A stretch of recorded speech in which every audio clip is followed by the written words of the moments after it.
bukan cuma nangis, bukan cuma guling-guling, tapi ancamannya lebih dahsyat lagi. Ancaman bunuh diri, ancaman membunuh, ancaman minggat dari rumah, atau ancaman apa gitu ya. Nah, akibatnya makin sulit lagi untuk mendidik anak sudah seperti itu.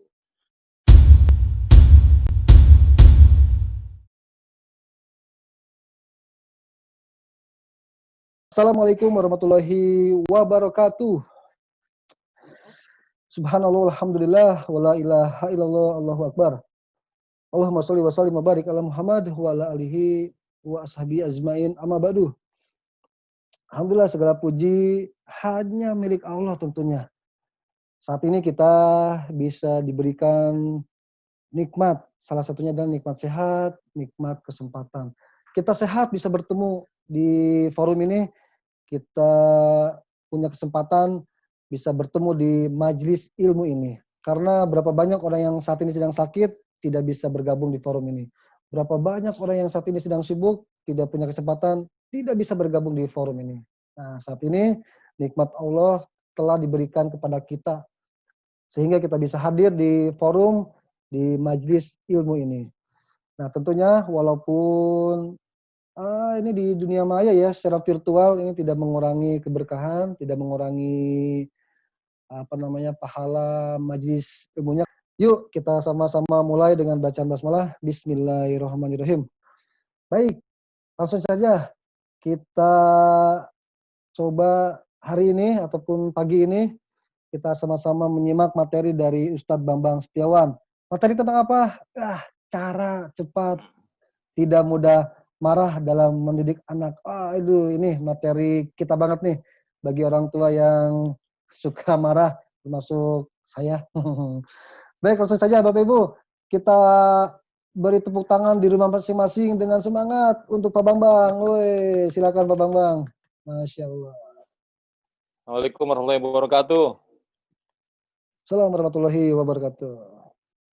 Alhamdulillahirrahmanirrahim. Wassalatu wassalamu ala rasulillah wa ala alihi wa sahbihi ajma'in. Amma ba'du, Bapak Ibu sekalian, alhamdulillah pada pagi hari menjelang siang ini kita ketemu di sini berjauh-jauhan, tapi karena teknologi ternyata kita bisa melakukan komunikasi dan mudah-mudahan komunikasi ini bermanfaat buat kita semua. Salawat dan salam semoga disampaikan kepada Nabi kita Muhammad Rasulullah Sallallahu Alaihi Wasallam. Pertama-tama saya ucapkan terima kasih kepada Bapak Ibu semua yang sudah ikut bergabung, yang sudah hadir ataupun yang belum hadir, karena bergabungnya Bapak Ibu semua ini menunjukkan komitmen, perhatian, niat, semangat, antusias untuk mendidik anak, mengasuh anak dalam keadaan apapun, termasuk dalam keadaan di saat-saat wabah COVID-19 ini. Saya juga memberikan apresiasi kepada Bapak Ibu semua karena jam-jam sekarang ini jam-jam buat ibu-ibu, jam-jam masak, buat bapak-bapak mungkin ada yang bekerja, atau ada yang nemenin ibunya masak, atau ada yang bertugasnya mencoba masakan, nggak bisa lagi puasa ya. Tapi itu semua ditinggalkan untuk bisa hadir di sini. Saya pernah memberikan materi yang lain pada jam seperti sekarang ini, lewat Zoom juga, dan saya melihat kok wajah mereka lebih semangat dan sangat antusias gitu ya. Dan sekarang saya melihat wajah-wajah yang sama ada dalam ruangan ini. Ya, ini yang membuat saya senang.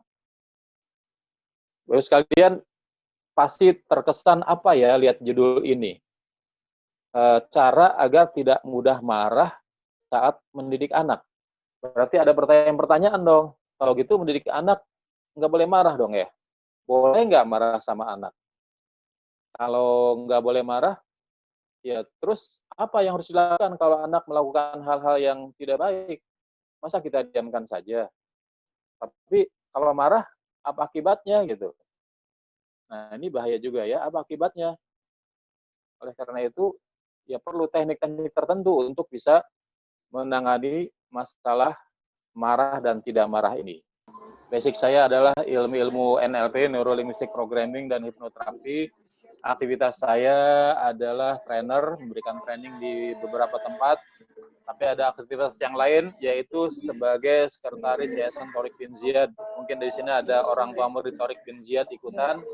Selamat datang ya, Forum Konsultasi Keluarga Nasional dan pembina motivator ketahanan keluarga atau motekar di Jawa Barat. Ada belajar tentang. Ini bedanya apa ini ya? Kalau belajar itu contoh belajar berenang, tempatnya di kolam renang. Belajar tentang berenang, tempatnya di kelas. Dengan kata lain, kalau kita belajar beneran, kita praktek. Kalau belajar tentang, itu penuh dengan teori. Betul ya? Mungkin Bapak Ibu pernah belajar sinus kosinus di sekolah? Antar pernah nggak? Iya, Ustaz, pernah. Pernah ya? Pernah. Waktu belajar sinus kosinus, itu buat apa tujuannya? Manfaatnya buat apa? Kebanyakan orang nggak ngerti.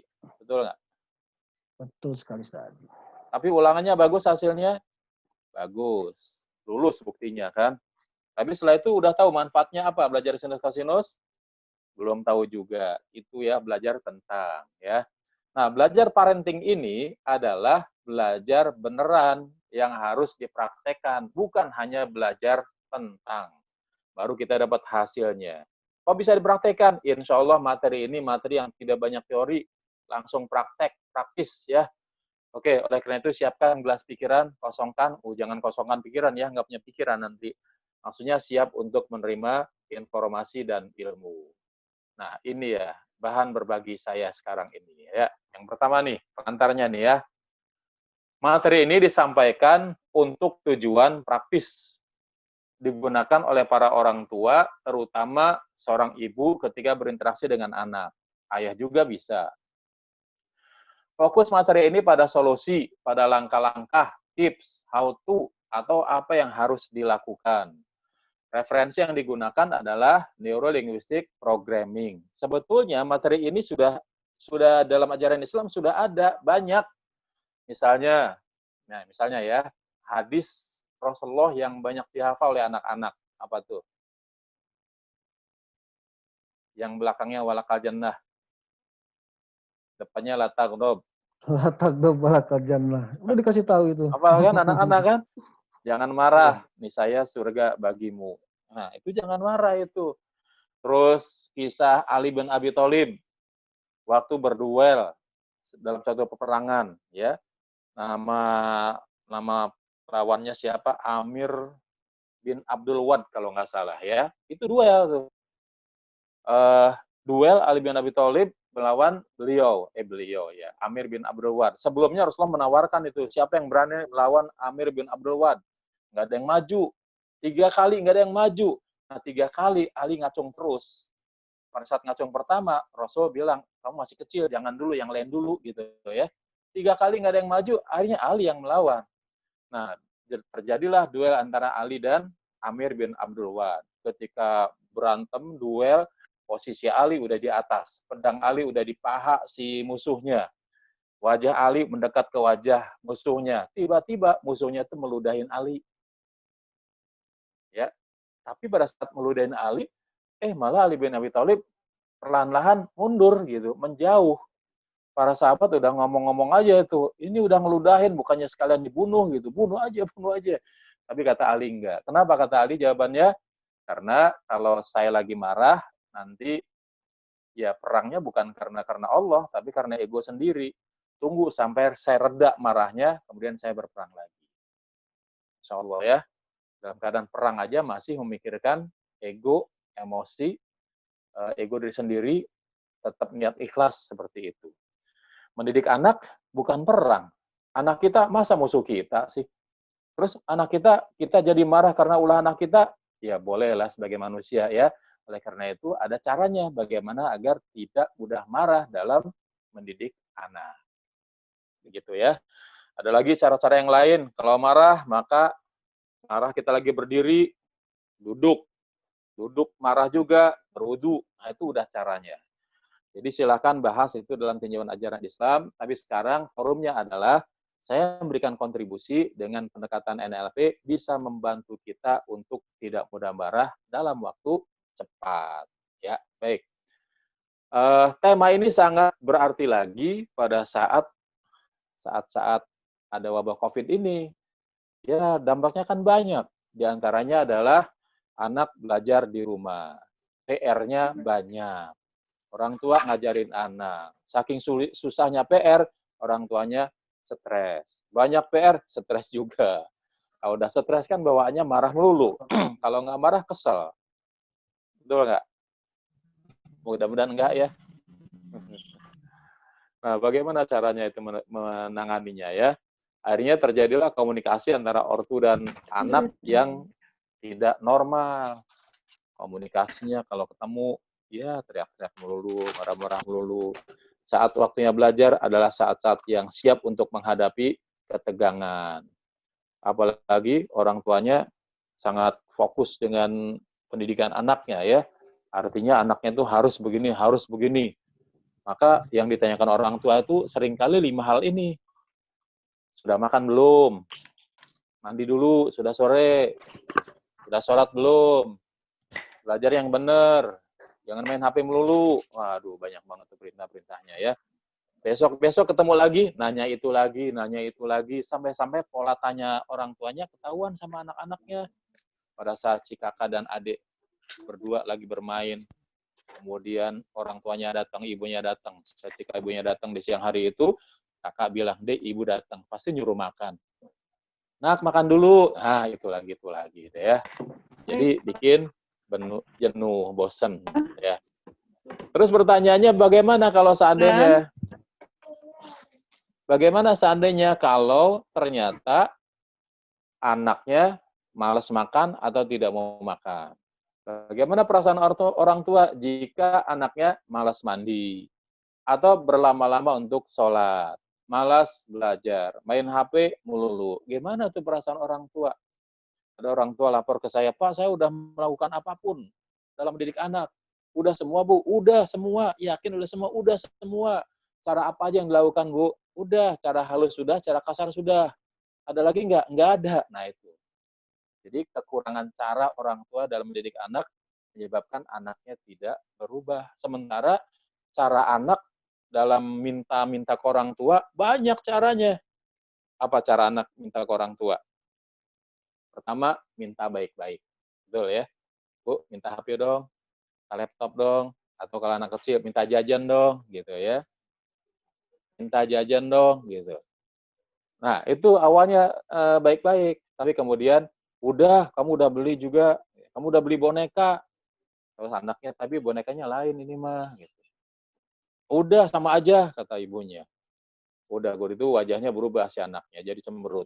"Ayo jalan." Ini lagi jalan di supermarket nih. "Ayo jalan." "Nggak mau, pokoknya beli boneka dulu." "Kamu ini susah diatur ya." Nah, udah mulai itu ya. Anaknya mulai nangis. Masih orang tuanya bertahan. Pada saat anaknya mulai rewel, nggak mau jalan, jongkok, guling-guling, baru orang tuanya bilang, "Kamu bikin malu aja. Nih, beli bonekanya nih." Beli bonekanya. Akhirnya si anaknya menang, ya. Nah, itu membahayakan tidak kalau begitu? Ini yang saya katakan ini tanda-tanda bahaya buat anaknya nih. Kenapa? Yang pertama, anaknya jadi tahu untuk meluluhkan hati orang tua, caranya dengan menangis yang kencang, atau guling-guling, atau merusak mainan, atau apapun. Jadi orang tuanya akan luluh. Nah, itu akan diulang lagi besok-besoknya. Dan orang tuanya akan bingung, ya. Kalau itu dibiarkan, ketika anak semakin besar, semakin dewasa, bukan cuma nangis, bukan cuma guling-guling, tapi ancamannya lebih dahsyat lagi. Ancaman bunuh diri, ancaman membunuh, ancaman minggat dari rumah, atau ancaman apa gitu ya. Nah, akibatnya makin makin sulit lagi untuk mendidik anak sudah seperti itu. Jadi sejak kecil bagaimana caranya? Nah, sekarang kita belajar ya. Baik, orang tua marahnya seperti apa? Macam-macam. Ada yang menjewer, ada yang teriak, ada yang menuduh, ada yang menampakkan wajah serem, ada yang matanya melotot, ada yang mengancam, oh macam-macam. Tapi semua itu harus dicatat, semua itu membuat anak jadi takut. Ya, anak jadi takut. Waduh, kalau cerita-cerita trauma anak yang ketakutan sama orang tuanya, itu bisa berlanjut sampai dewasa, Bapak Ibu. Ya, saya pernah punya klien, orang tua udah menikah, tapi dia selalu gagal. Kenapa? Ya dibully melulu ketika dia kerja, nggak bisa ngambil keputusan, dibully keluar gitu ya. Dikasih modal, ngurus kontrakan rumah, rugi melulu gitu. Dan ternyata dia ini kalau membayangkan wajah ayahnya, itu udah ketakutannya bukan main. Ayahnya nggak ada, nggak suruh ngebayangin aja udah ketakutan gitu ya. Itu udah muncul traumatik seperti itu ya. Ya nggak usah bayangkan anak kita seperti itu ya, serem banget. Dan akibat yang tampak sering apabila orang tua sering marah-marah, anaknya tidak pede. Ya, tidak pede karena sering membayangkan kondisi orang tuanya yang marah-marah. Yang kedua, saking nggak bisa melakukan apapun, anaknya jadi depresi. Pribadinya tertutup, tidak mau terbuka. Kemudian prestasi belajar tiba-tiba turun. Ada orang tuanya nggak tahu kenapa. Padahal orang tuanya itu pernah marah, cuman dianggapnya marah itu biasa. Ya, kata orang tua, gitu aja. Ya, kata orang tua, patokannya pada anak, bukan pada orang tua. Anak jadi pemarah, ini ngikutin orang tuanya. Ya. Berikutnya adalah kepercayaan kepada orang tua jadi berkurang. Jadi orang tua ngomong apapun, nggak didengar, nggak dengar, dicuekin. Ya, akibatnya macam-macam. Bisa anak lebih suka di luar, lebih nyaman dengan temannya daripada dengan orang di rumahnya. Kenapa dengan temannya? Temannya nggak pernah marah-marah, nggak pernah nyuruh-nyuruh ya. Pokoknya enjoy aja dengan temannya. Itulah yang terjadi ya. Baik, Bapak sekalian, marah itu sebetulnya apa gitu ya. Ini harus disepakati dulu nih. Berdasarkan banyak teori, nah ini langsung kesimpulannya aja nih ya. Jadi teori-teori menurut ini nggak usah lah, itu banyak di Google, googling aja. Tapi langsung aja, berdasarkan teori-teori para ahli yang tadi saya sebutkan, yang tidak saya sebutkan, dapat dikatakan bahwa kemarahan adalah suatu reaksi emosional yang terlatih dan atau terbiasakan dalam kehidupan sehari-hari. Jadi udah jadi kebiasaan, refleks. Bahkan orang tua nggak sadar bahwa dia lagi marah karena saking jadi kebiasaannya. Yang terjadi adalah penyesalan. Ya, orang tua menyesal udah marah sama anaknya. Tapi walaupun menyesal, nodanya akibat marah tetap ada dalam diri anak. Ya, kayak orang maku pagar, ya, pagar dipaku, dicabut lagi pakunya, bekas pakunya tetap ada. Yang kedua, ragam emosi yang timbul akibat marah itu dapat disingkirkan atau sekurang-kurangnya dapat dikendalikan sehingga tidak menimbulkan berbagai akibat atau bahaya yang fatal. Kita sekarang akan melakukan yang kedua ini, sekurang-kurangnya dapat dikendalikan ya.